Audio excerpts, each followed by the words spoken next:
બાવડા તાલુકાના બગોદરા પ્રાથમિક શાળામાં 108ની ટીમે એમ્બ્યુલન્સમાં આવતા વિવિધ સાધનો તથા ઇમરજન્સી સમય વિશે માહિતી આપી હતી. કોઈપણ કટોકટીની પળોમાં 108નો કેવી રીતે ઉપયોગ કરવો તેની નાના ભૂલકાઓને સમજૂતી આપી હતી. ઈએમટી રાજદીપસિંહ ઝાલા, પાયલોટ પ્રેમજીભાઈ પરમાર 108 દ્વારા ડેમો કરી સંપૂર્ણ માહિતી આપી હતી. શાળાના બાળકો તથા આચાર્ય દ્વારા 108ની ટીમનો આભાર વ્યક્ત કર્યો હતો. આજરોજ અમારી PM3 પ્રાથમિક શાળા બગોદરામાં શાળા સલામતી સપ્તાહ અંતર્ગત 108 લઈને શ્રી રાજદીપસિંહ EMT અને પાયલટ શ્રી પ્રેમજીભાઈ બંને અમારી શાળામાં આવ્યા હતા.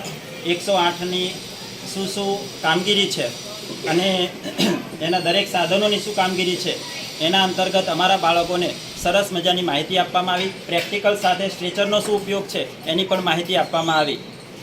આ તકે અમે એમનો આભાર માનીએ છીએ. JDC ન્યૂઝ સાથે મુકેશ ધલવાણિયા, બાવડા.